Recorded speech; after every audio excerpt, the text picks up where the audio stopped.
IELTS Listening, version K0009. You will hear a number of different recordings and you will have to answer questions on what you hear. There will be time for you to read the instructions and questions, and you will have a chance to check your work. All the recordings will be played once only. The test is in 4 sections. Write all your answers in the listening question booklet. At the end of the test, you will be given 10 minutes to transfer your answers to an answer sheet. Now turn to Section 1 on page 2 of your question booklet.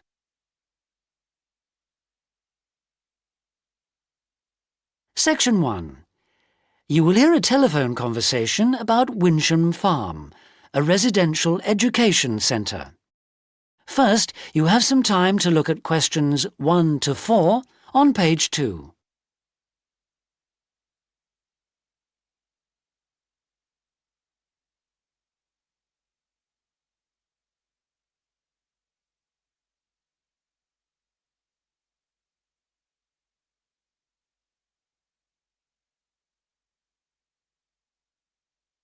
You will see that there is an example that has been done for you.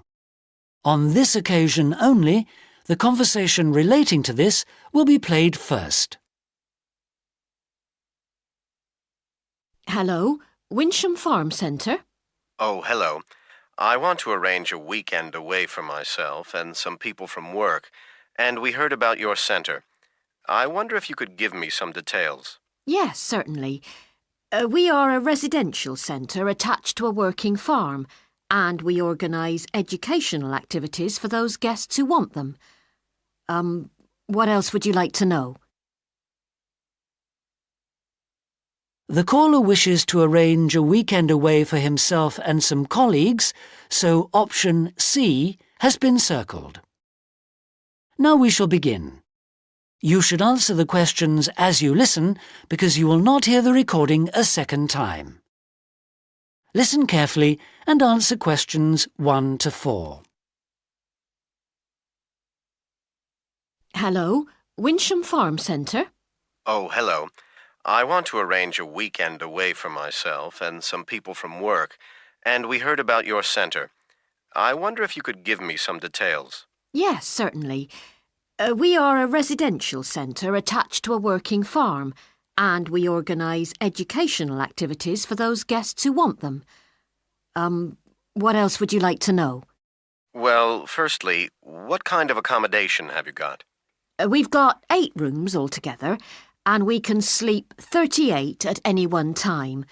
3 of the rooms have got 6 bunks, and 5 of them have got 4 bunks. Right, and what other facilities are there? We have separate toilets and showers for each of the rooms.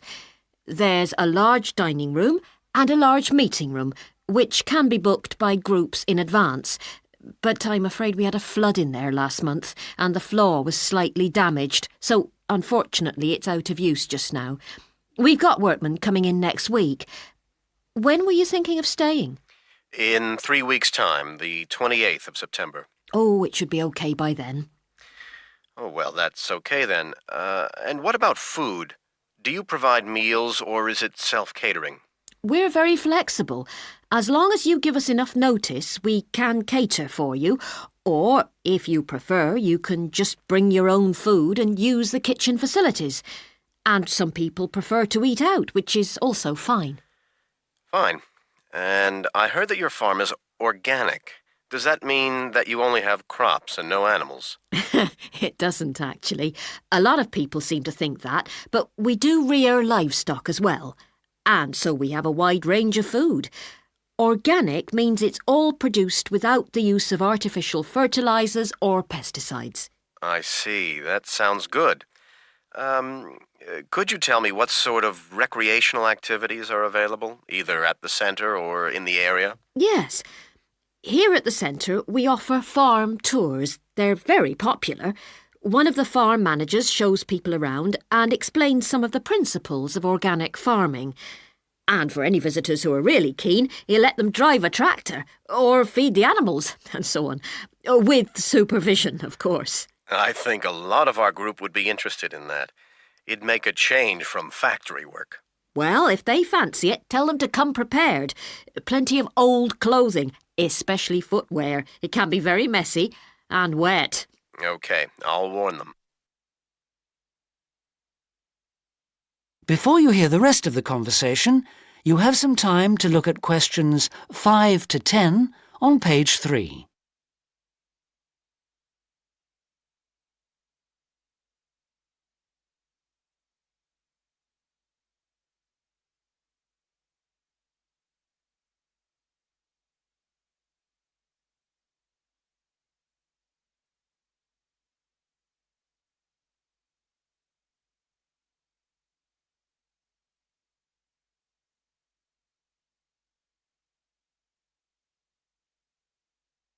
Now listen and answer questions 5 to 10.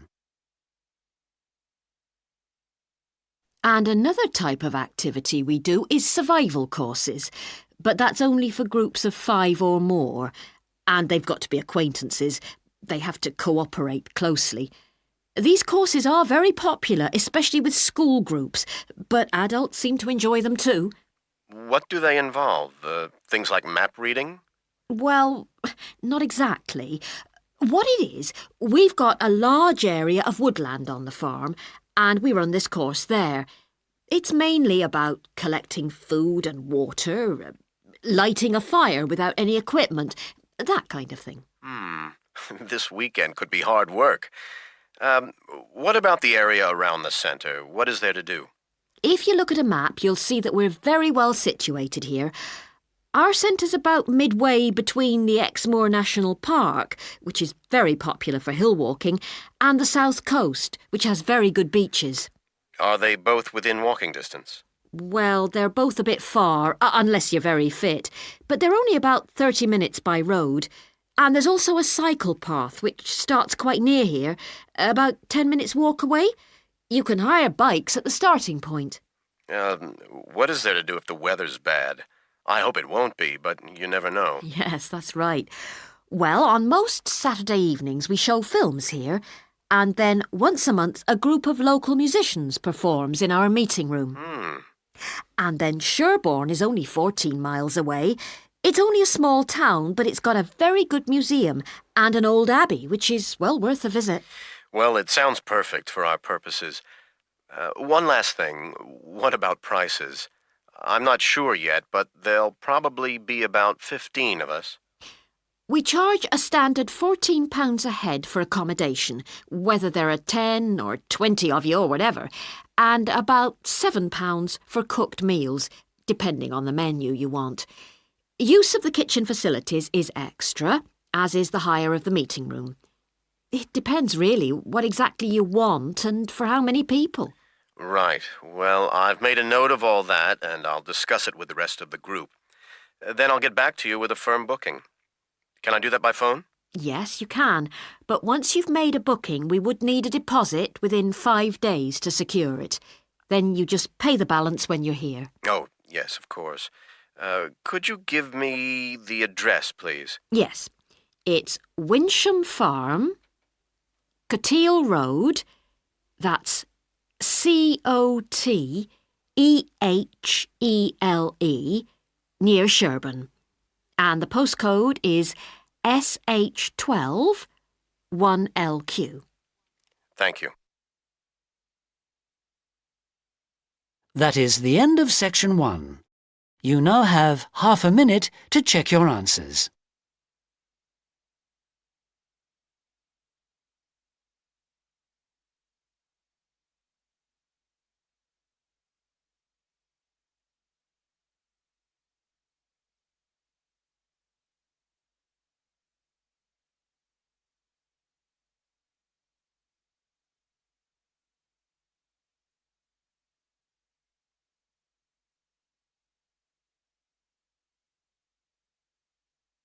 Now turn to section 2 on page 4. Section 2. You will hear a company manager talking to staff about procedures to follow if a fire breaks out at work. First, You have some time to look at questions 11 to 14 on page 3.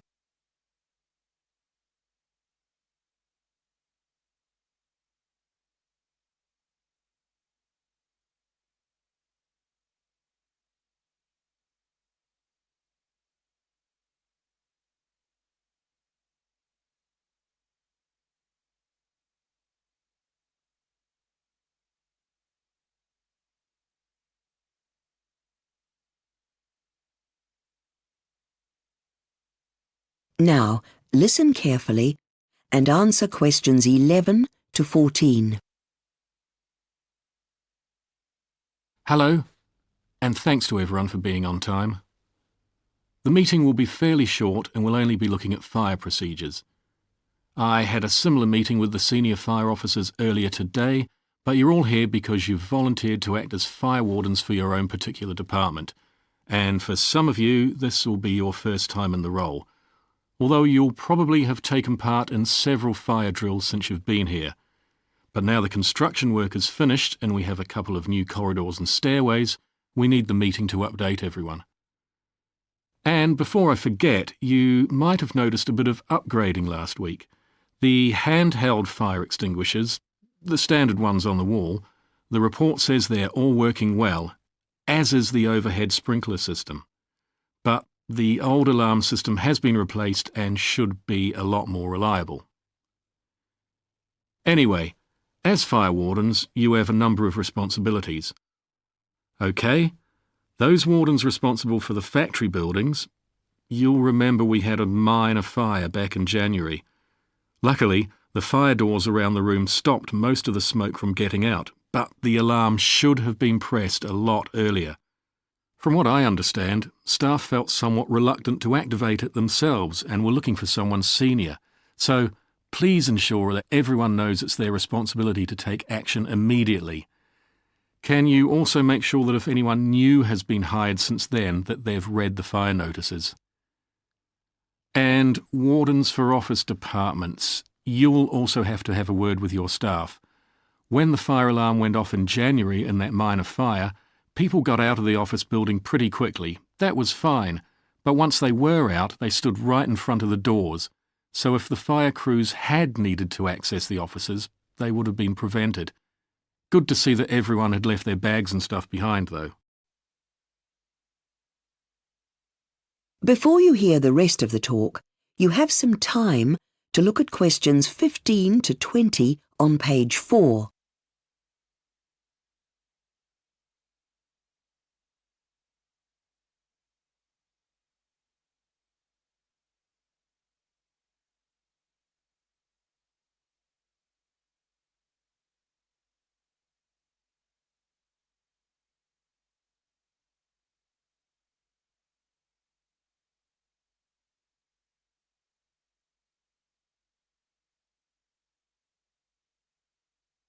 Now listen and answer questions 15 to 20. OK, next on the agenda. There's a few aspects of fire safety that we need to go through with all you wardens. Firstly, we want to make sure that when we have the next fire drill, there's nothing blocking the way in the escape routes. No obstacles, I mean. So please have a look at that as soon as possible. We want to be able to get outside very quickly. One thing that should definitely be on your to-do list is making sure no one's locked the fire doors and that it's easy enough to get through them. Now, you might remember that last year we had a fire officer come and visit and show us what to do if we see a colleague starting to suffer from the effects of smoke inhalation. Well, the same officer's coming back to lead another session. Another issue is how to handle the fire extinguishers. Someone from the local fire department is booked in to teach people how to do that. I think it would be a good idea if fire wardens and department staff attended those sessions. Let's see, what else is on the list? Oh yes, the evacuation points. The green area behind the main car park, the pavement on Hunter Street, and the unused area behind the factory car park. Fire wardens need to make sure all staff are familiar with these locations for evacuation, so please send out emails directly after the meeting. And the last point is to do with flammable liquids. I believe there have been a few concerns about where they were being stored in the warehouse, but that's been resolved now. However, if anyone has anything else to report, do let me know. That is the end of section 2. You now have half a minute to check your answers.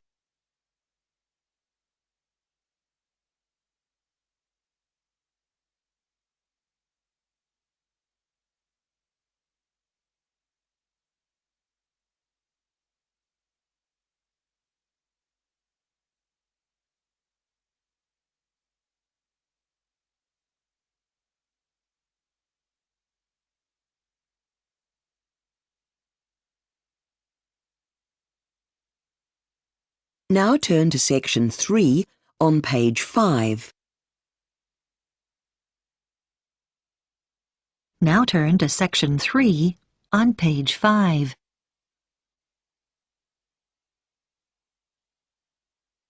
Section 3. You will hear a discussion between a student called Helen and her tutor about an assignment that Helen is working on. First, you have some time to look at questions 21 to 24 on page 5.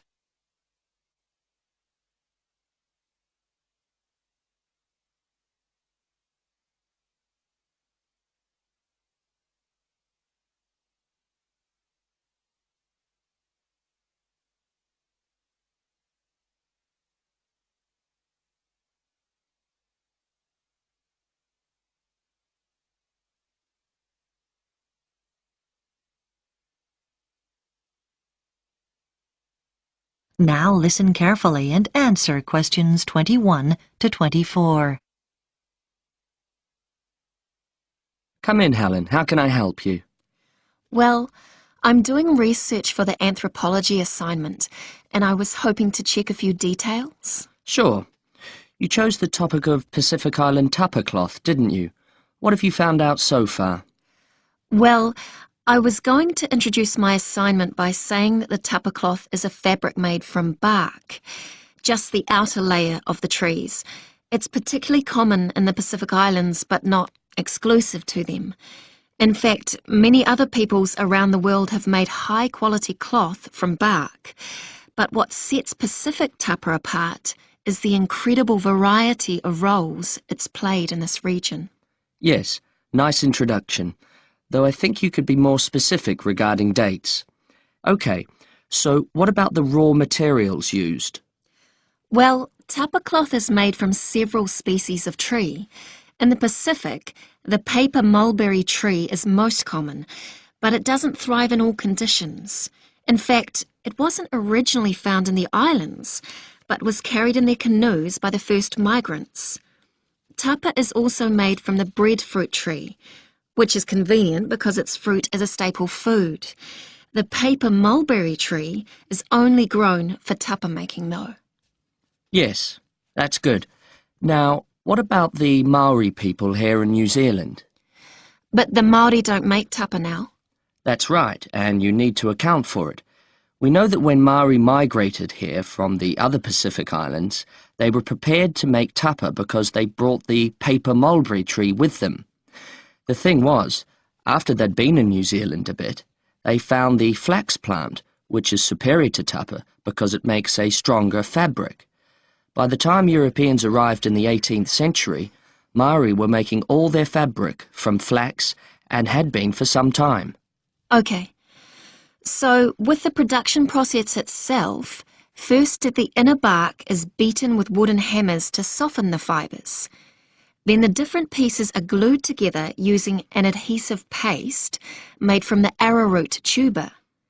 This is the only way to fabricate large pieces of cloth because bark strands are too fine to be woven together and stitching isn't strong enough. Before you hear the rest of the discussion, you have some time to look at questions 25 to 30 on page 6.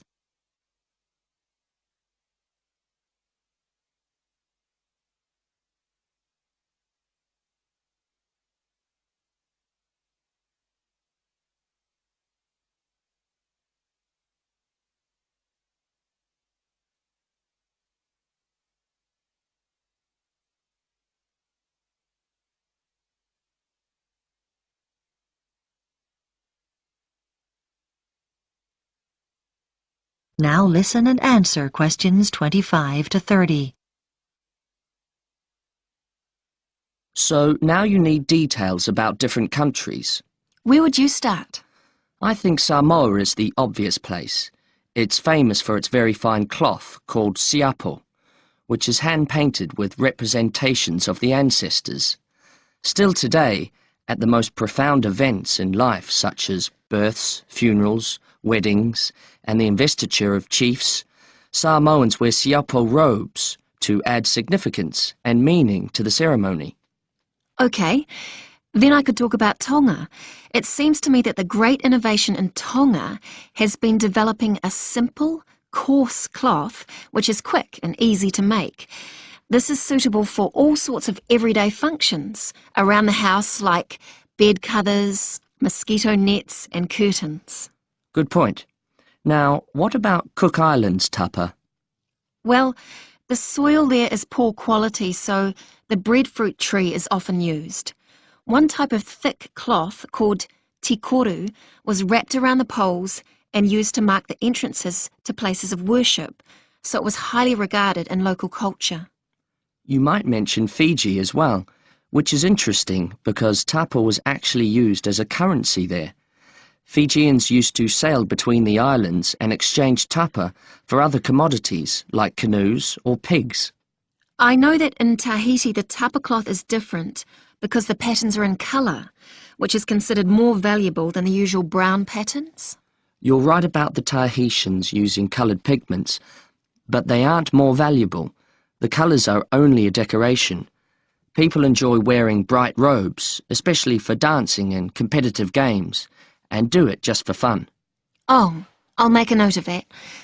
Well, the last place I was going to mention was Tikopia. Even today it's commonplace to see people wearing clothes made of tapa cloth. In many of the other islands, the tapa only comes out on special occasions, but here you see people working in the gardens wearing tapa.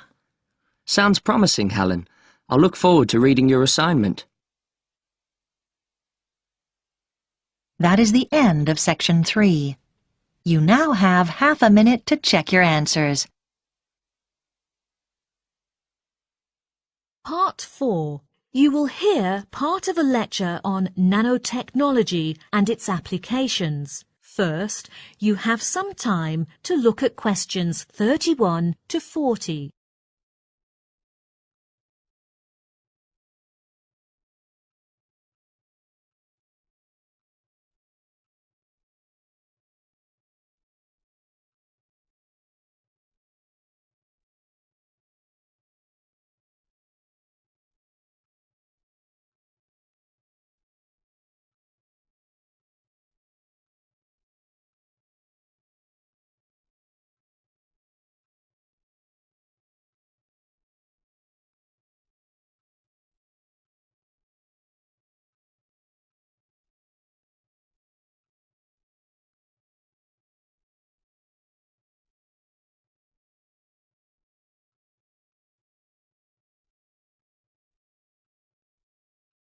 Now, listen carefully and answer questions 31 to 40. Today's lecture is the first of a series of lectures on nanotechnology. Nanotechnology, sometimes shortened to nanotech, refers to the manipulation of matter on an atomic and molecular level. It's a science, engineering and technology conducted at the nanoscale, which is about 1 to 100 nanometers. It is the study and application of extremely small things and can be used across all the other science fields. Just how small is that? A nanometer is 1/1000th of a meter. The idea of nanoscale research first started from a physicist called Richard Feynman in 1959.